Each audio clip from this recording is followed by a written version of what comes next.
தென்னாடுடைய சிவனே போற்றி, எந்நாட்டவர்க்கும் இறைவா போற்றி. அண்ணாமலையும் அண்ணா போற்றி. கண்ணாரமுத கடலே போற்றி. சீரார் பெருந்துரைனம் தேவனடி போற்றி. ஆராத இன்பம் அருளும் நலை போற்றி. ஏகம் பத்துரை எந்தாய் போற்றி. பாகம் பெண்ணுரு ஆனாய் போற்றி. பரந்துரை மேவிய பரனே போற்றி. சீரா பள்ளி மேவிய சிவனே போற்றி. ஆரூர் அமர்ந்த அரசே போற்றி. சீரா திருவையாரா போற்றி. தென்தில்லை மன்றினுள் ஆடி போற்றி. இன்றென காரமுதானாய் போற்றி. குவளை கண்ணி கூரன் காண்க, அவளும் தானும் உடனே காண்க. கணவாய் கனக திரளே போற்றி. கைலை மலையானே போற்றி போற்றி. போற்றிவோம் நம சிவாய. போற்றிவோம் நம சிவாய.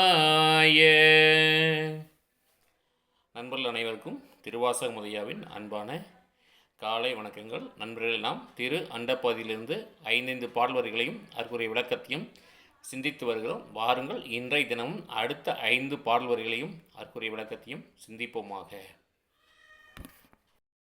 வாருங்கள் நண்பர்களே, இன்றைய தினம் அடுத்த 5 பாடல் வரிகளையும் அதற்குரிய விளக்கத்தையும் நாம் சிந்திப்போமாக.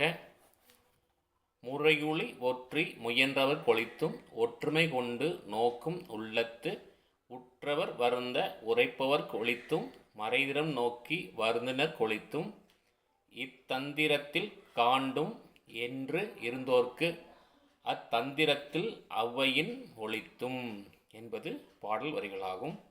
இந்த பாடல் வரிகளை மீண்டுமாக ஒருமுறை இன்னும் சற்று பொறுமையாக பொருள் விளங்கும்படியாக சிந்திப்போம்.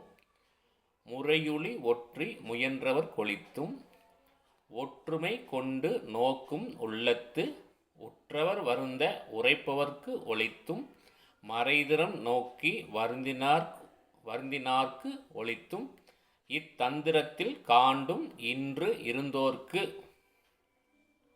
அத்தந்திரத்தில் அவ்வையின் ஒளித்தும் என்பது இந்த அடுத்த 5 பாடல் வரிகளாகும். வாருங்கள், நாம் இந்த பாடலுக்குரிய விளக்கத்தை சிந்திப்போமாக. தற்பொழுது முறையொலி என்றால் நலமளிக்கும் நூல்கள் என்று பொருள்.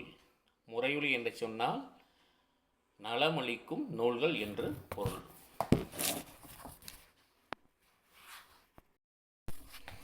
வாருங்கள், தற்பொழுது நாம் இந்த பாடலுக்குரிய விளக்கத்தை சிந்தித்து விடுவோம்.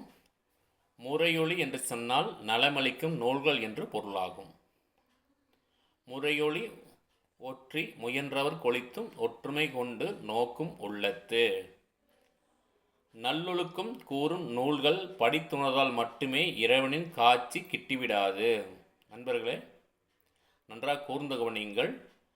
நல்லொழுக்கம் கூறும் நூல்களை படித்துணர்ந்தால் மட்டுமே இறைவனின் காட்சி கிட்டிவிடாது. நல்ல விதமான நூல்கள் மட்டும் படித்து படித்து அந்த நூல்களுடைய விளக்கத்தை அறிந்து கொள்வதால் மட்டுமே நமக்கு இறைவனுடைய காட்சி கிடைக்காது என்பதை விளக்குகிறது. உற்றவர் வருந்த உரைப்பவர் கொளித்தும்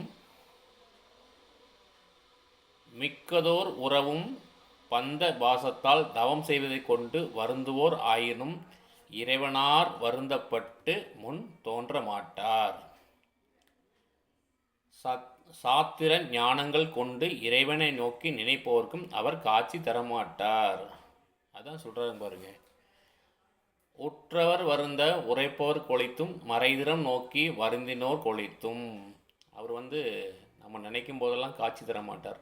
நம்ம என்னதான் கடுந்தவம் செஞ்சாலும் சரி, என்னதான் சாஸ்திர நாணங்களை கொண்டு பூஜைகள் பரிகாரங்கள் என்ன செஞ்சாலும் சரி, அவர் காட்சி தர மாட்டார். அந்த வகை செய்யப்பட்டால் இவனை காணலாம் என்று செயல்பட்டாலும் அச்செயல்பாட்டிலும் மறைந்து நிற்கும் இறைவன் காட்சியளிப்பது கிடையாது. இந்த வகை செயல்பாட்டிலெல்லாம் இறைவனை காணலாம் என்று அதாவது இந்தந்த வழியில் போனால் நம்ம இறைவனை காணலாம் என்று அந்தந்த வழியில் சென்றாலும் சென்றாலும் அச்செயல்பாட்டிலும் மறைந்து நிற்கும் இறைவன் காட்சி அளிப்பது கிடையாது. இந்த நம்மளோட இறைவன் எப்படி இருக்கிறார் பார்த்தீங்கன்னா, நமக்கு செய்யக்கூடிய ஒவ்வொரு செயல்களிலும் மறைந்து நிற்கின்றார் என்பதைத்தான் இந்த பாடல் வரிகள் நமக்கு கூறுகிறது. மீண்டும் ஒரு முறை இந்த விளக்கத்தை சிந்தித்து விடும் வேகமாக.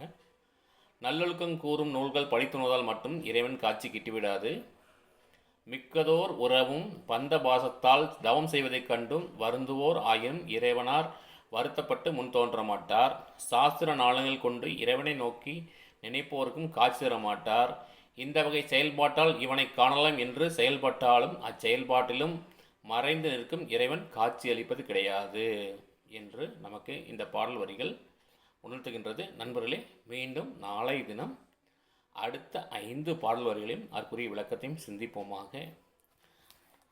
நாம் என்ன நினைக்கிறோம் என்று சொன்னால், உண்மையான அன்பு கொண்டு இறைவனை நினைத்தால் மட்டுமே இறைவன் நமக்கு காட்சி தருவார். நம் அனுதினமும் இறைவனை நினைத்து மனதார உருகி அவர் நினைக்க வேண்டும். அவருக்கு நம்ம பெரிய பூஜைகள், பெரிய பரிகாரங்கள், பெரிய பூஜைகள், யாகங்கள் நடத்தணுங்கள்லாம் ஒன்றும் கிடையாது.